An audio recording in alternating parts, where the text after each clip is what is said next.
하나님 말씀은 사무엘상 16장 14절에서 18절까지입니다. 여호와의 영이 사울에게서 떠나고 여호와께서 부리시는 악령이 그를 번뇌하게 한지라. 사울의 신하들이 그에게 이르되, 보소서, 하나님께서 부리시는 악령이 왕을 번뇌하게 하온즉 원하건대 우리 주께서는 당신 앞에서 모시는 신하들에게 명령하여 수금을 잘 타는 사람을 구하게 하소서. 하나님께서 부리시는 악령이 왕에게 이를 때에 그가 손으로 타면 왕이 나으시리이다 하는지라. 사울이 신하에게 이르되, 나를 위하여 잘 타는 사람을 구하여 내게로 데려오라 하니, 소년 중 한 사람이 대답하여 이르되, 내가 베들레헴 사람 이새의 아들을 본즉 수금을 탈 줄 알고 용기와 무용과 구변이 있는 준수한 자라. 여호와께서 그와 함께 계시더이다 하더라. 아멘. 여호와를 떠난 자의 삶이 어떠한지, 또 여호와와 함께하는 자의 삶이 어떠한지 대조적으로 보여주고 있습니다. 지금 여기는 이제 여호와를 떠난 사울, 그리고 과거에 기름 부음을 받았지만 여호와를 버림으로 말미암아 여호와께서 그를 떠난 사울과 새롭게 여호와께서 기름을 부으신 다윗, 그 두 사람이 어떻게, 그러니까 여호와를 떠난 사람과 여호와가 함께 하시는 자가 어떻게 함께 공존하는가, 그리고 어떻게 한 시간 한 장소에서 만나게 되는가. 그래서 이스라엘의 역사가 이제는 하나님을 배반하고 하나님을 불순종함으로 하나님으로부터 분리되어진 것 같은데, 또 그것 때문에 또 하나님과 함께 하게 되는, 이것이 역사의 아이러니입니다. 우리가 악을 저지르고 하나님을 떠나는 그러한 일들이 또 그것 때문에 선으로 하나님을 추구하며 하나님과 함께 하게 되는 또 하나의 이유가 되기 때문입니다. 그래서 어떤 경우에도 우리들은 하나님을 떠날 수가 없죠. 어느 누구도 이 세상에서 하나님과 관계없는 사람은 없습니다. 이게 둘 중에 하나죠. 하나님과 함께하며 하나님의 축복과 또 하나님의 인정과 하나님의 사랑 안에 있든지, 아니면 하나님을 등지고 하나님을 배척하고 하나님의 징계와 심판 아래 있든지, 둘 중에 하나입니다. 그러니까 어느 누구도 하나님에게서 떠나는 법은 없습니다. 그런데 이 역사 속에서 그 둘이 함께 공존하는데, 그 사이에서 하나님께서는 반드시 하나님의 뜻을 이루어 가신다는 겁니다. 여호와의 영이 사울에게서 떠나자 사울에게는 악령이 그를 번뇌하게 했다, 이렇게 이야기를 합니다. 여기서 악령이라고 번역되어진 이 단어는 악한 영, 이 악령이라고 하는 것은 하나님께로부터 온, 그러니까 여호와께로부터 온 악한 영입니다. 그러니까 악한 영이라 할지라도 여호와의 통치 아래에 있습니다. 그 악한 사람들은 아담이 원죄를 지었을 때 우리 스스로 우리가 그 악한 영들에게 우리의 주권을 내어 주었기 때문에 죄 가운데 있는 사람들은 악한 영의 통치 아래에 있게 됩니다. 그것은 우리들이 선택을 하기 때문입니다. 근데 그 악한 영조차도 하나님께서 창조를 완성시키시는 그 마지막 날까지는 그들에게 주어진 권세가 있습니다.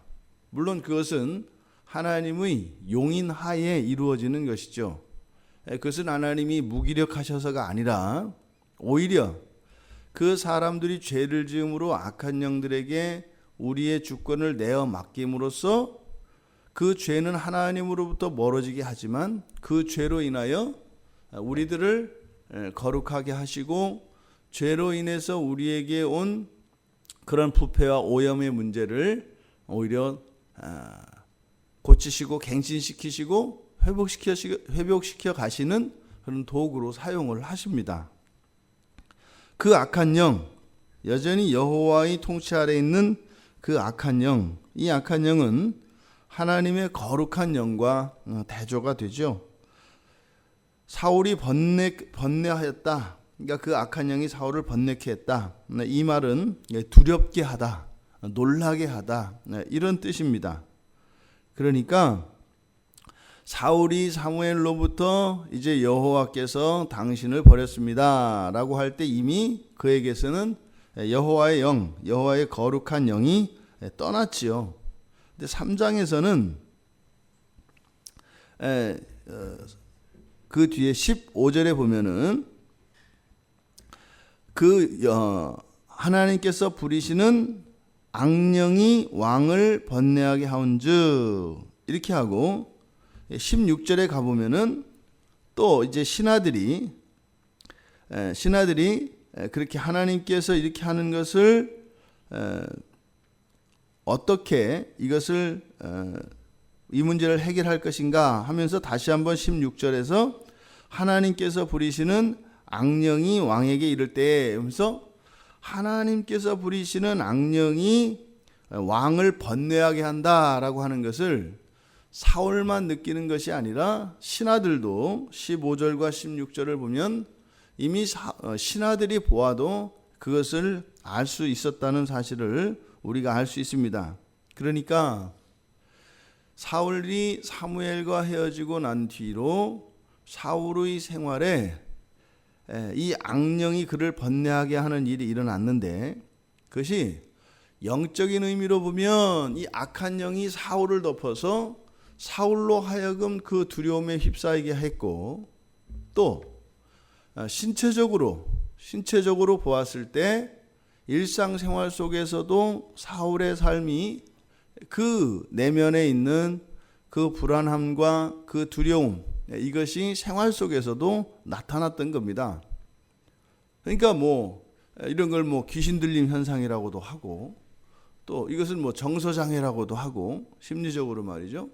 이렇게 누가 보아도 분별할 수 있는 그런 상태였던 겁니다. 그러니까 늘 불안해하고 깜짝깜짝 잘 놀래고 두리번거리고 사울의 행태가 이랬던 거죠. 그러니까 정상적인 일상을 할 수 없는 그런 상태였었던 것 같습니다. 그러니까 신하들이 지금 이것을 지금 고쳐야 되겠습니다. 신하들이 정말 그 원인이 악한 영에 의해서 그러한 것인지 아니면 이것이 심리적인 것인지 알 수 없었겠죠. 하지만 이때는 고대 사회이기 때문에 멀쩡했던 사람에게 그러한 증세들이 나타나면 그것은 악한 영들의 권세라고 생각을 했습니다. 그러니까 지금 그 기름 부음을 받았던 사울이 여호와의 영이 떠나니까 그 악령에 시달립니다. 그런데 그 악한 영, 이 악령의 무기가 바로 사울의 마음에 일으키는 두려움이었다라고 하는 것을 알게 됩니다. 이때 신하들은 수금 연주로 그 악령의 공격을 막아낼 수 있다고 믿었습니다. 사실은 음악이라고 하는 것은 영적인 음악 자체가 영적이라기보다는 음악은 사람의 정서를 이렇게 다스리는 그런 기능이 분명히 있습니다. 그러니까 이것은 영적인 영역을 떠나서 사람의 심리에 큰 영향을 미치는 것이 이 음악이기 때문에 고대로부터 이 음악은 사람을 진정시키고 또는 때로는 사람을 격동시키는 그런 일들로 사용이 됩니다. 타악기는 전장터에서 꼭 필요하다고 했지 않습니까? 그래서 이 타악기를 통해서 사람들이 이렇게 흥분을 시키고 감정을 격앙시켜서 이성적인 판단을 흐리게 하고 그 감정의 충동에 의해서 싸움터로 나가게 합니다. 그게 타악기의 위력이죠. 반대로 이 수금은 사람의 마음을 분명히 안정시키는 그런 효과를 가지고 있습니다. 신하들이 지금 수금 연주자를 찾아서 이 수금 연주로 사울의 마음이 진정될 수 있기를 바랬고 그렇게 될 것이라고 믿었습니다. 이게 사실은 이 수금 연주는 영적이라기보다는 심리적인 치료를 기대했던 것이죠. 실제로 이 사울의 이 번뇌의 영적인 의미는 악한 영이 한 것 맞습니다. 그런데 영적인 의미는 사실은 사울이 여호와를 떠난 것이죠. 사울이 여호와를 떠난 그것이 악한 영으로 하여금 사울을 공격할 수 있게 한 것이죠. 그러니까 지금 사울에게 사울이 이 번뇌에서 벗어날 수 있는 근본적인 영적인 치료는 무엇이겠습니까? 수금이 아니라 여호와의 영이 다시 임해야 되는 거예요. 그러니까 사울이 여호와께로 돌아와야 되는 거죠. 그런데 지금 사울이 그러지 않고 있는 겁니다. 우리도 마찬가지입니다. 우리의 마음속에 이렇게 막 근심이나 두려움이 찾아올 때가 언제일까요? 똑같습니다. 하나님에 대한 믿음이 사라지고요. 하나님이 아닌 다른 것을 의지하고자 할 때 그 순간 우리의 마음속에는 순간적으로 그냥 두려움이 확 엄습합니다. 이거는 뭐 귀신이 뭐 임하고 안 임하고 이런 문제가 아니라 항상 우리의 마음의 중심에 하나님이 계시지 않으면 우리의 마음속에서 일어나는 필연적인 일입니다. 결국 지금 이 상황을 보면 영적으로 보면 사울이 하나님을 떠났기 때문에 일어난 결과인데 사람들은 그것을 영적으로 보는 것이 아니라 겉으로 드러나는 또 자신의 안에서 경험되어지는 육체적인 신체적인 이런 증상들을 가지고 그 문제를 육체적으로 해결을 하려고 합니다. 그런데 그 문제는 근본적인 문제는 영적으로 해결될 수 있다. 지금 이러한 상황에서 결국은 이 사울과 다윗의 만남이 준비되고 있습니다. 이 두려움에 사로잡혔던 사울이 신하들의 말을 듣고 그러한 두려움 속에서 벗어나기 위해서 수금 연주자를 구하도록 합니다. 사울이 허락을 하지요. 그때 지금 신하들이 바로 뛰어난 수금 연주자인 베들레헴 이새의 아들을 추천합니다.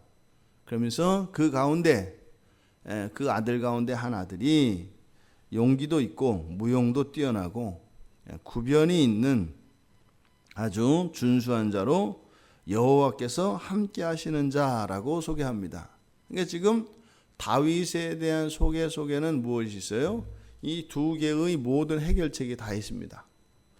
신체적인 의미에서 이런 심리적으로 사울에게 위로를 줄 수 있고 마음을 가라앉힐 수 있는 수금 연주 실력과 또 영적으로 여호와와 함께하는 자라고 하는 이 소개. 그래서 사울에게는 다윗이 반드시 필요합니다. 또 다윗은 사실 하나님께서 함께하시는 자들은 하나님과 떠나 있는 사람들을 위해서 사실은 존재하죠. 그러니까 사울에게는 다윗이 필요하고 다윗에게는 사울이 필요합니다. 서로의 필요의 이유가 다릅니다만 이렇게 하나님을 떠난 자와 하나님과 함께하는 자는 함께 서로를 필요로 합니다. 여호와께 버림받은 사울의 번뇌를 고치기 위해서 여호와께서 함께하시는 다윗이 소개되는 이 이야기는 사실은 사울의 과거와 현재를 지금 대조시키고 있는 거죠. 사울이 맨 처음에 여호와의 기름을 부을 때 여호와께서 그와 함께할 때 그는 겸손한 사람이었었고 또 그로 인하여 하나님께서 그와 함께 이스라엘 나라를 다스리시며 하나님이 가지신 그 통치권을 사울에게 주셨었습니다. 그런데 이제 여호와를 떠난 사울은 이스라엘을 다스리기는 고사하고 자신의 마음 하나 추스릴 수 없는, 그렇게 두려움에 휩싸여 일상생활도 할 수 없는 그런 사람이 되었습니다. 사울은 사울의 과거와 지금 사울의 현재가 다윗과의 만남을 통해서 경험하고 있습니다. 이 사실은 이것은 사울의 현재의 비참을 오히려 더 부각시켜 버리는 것이죠. 우리가 어떤 상황 속에서도 우리의 마음이 하나님께서 주시는 그 평강 가운데 있고 분별력을 잃지 않는다면 우리는 소망을 향하여 한 걸음 한 걸음 나아갈 수 있습니다. 그런데 우리의 마음이 평정을 잃어버리고 우리가 하나님을 떠나버리게 되면 어떠한 환경과 어떤 여건 속에서도 우리는 그것을 누릴 수 없고 우리는 한 걸음도 소망을 향하여 나아갈 수 없습니다. 오히려 정욕을 쫓아 힘껏 뛰어가게 될 것이고 그 끝은 무엇이 있는 것 같은 그 너머에는 아득한 벼락만이 있을 뿐입니다. 우리의 마음속에 있는 평강의 이유가 하나님이어야 합니다. 또 우리가 바라보는 그것이 하나님이어야 합니다. 우리의 환경에 의해서 우리에게 주어지는 이런 평안, 그것은 우리들을 헛된 길로 인도하려고 하는 악한 영들의 속임에 불과합니다. 끊임없이 이 세상은 우리를 하나님으로부터 떼어놓기 위하여 온갖 수단과 방법을 가리지 않습니다. 우리가 이 세상 살아가는 동안은 언제나 하나님과 함께하고 하나님이 주시는 그 평강을 유지하며 살아가기 위해서는, 그래서 우리의 일상생활에 기본적인 이런 경건들이 훈련되어지고 지켜져야 합니다. 예배를 드리고 기도하고 말씀을 듣고 하는 이 일은 너무나 기본적인 일인 것 같고 모두 다 하고 있는 일 같지만 실제로 모든 사람들의 현실상을 보면 그렇게 되지 않습니다. 예배를 드리고 성경을 보고 기도하는 이런 일들이 그렇게 인생 내내 그렇게 이루어지냐면 그렇지 않습니다. 실제로 우리가 예수를 믿고 교회 나와서 신앙생활을 하는데요, 몇십 년을 걸쳐서 사실은 실제로 우리의 삶 속에 되어지는 일들을 보면 그겁니다.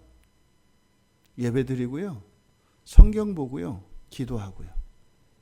이게 평생을 걸쳐서 안 되는 일이에요. 그러니까 그것보다 더 어렵고 더 고되고 더 어려운 일들도 잘하는 사람들이 예배드리고 말씀 듣고 기도하는 일을 평생 동안 못 이루어요. 평생 동안. 이것이 우리의 삶 속에서 인생에서 일어나는 우리의 취약성입니다. 그러니까 사실 우리의 경건 생활이 이렇게 습관화되어지지 않고 또 그것이 우리의 의지에 의해서 유지되지 않는 사람들은 그냥 벌판 한가운데 놓여있는 어린 양과 같은, 그래서 늑대와 사자들에게 지금 이렇게 이미 표적이 되어 있는 그런 상태에 불과합니다. 그에게 있는 그 모든 것은 아무것도 아닙니다. 정말로 아무것도 아닙니다. 순식간에 사라집니다. 사울이 잃어버린 것을 생각해 보십시오. 지금 사울이 한 나라의 왕입니다. 절대 권력을 거머쥐고 있습니다.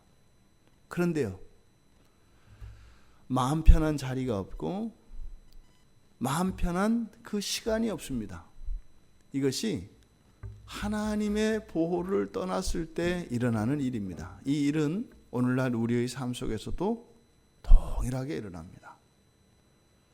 우리가 추구해야 될 것이, 또 우리가 나아가야 할 방향이 무엇인지, 이 여호와를 떠난 사울에게서 일어난 이 변화를 통해서 오늘 성경은 우리에게 교훈을 줍니다.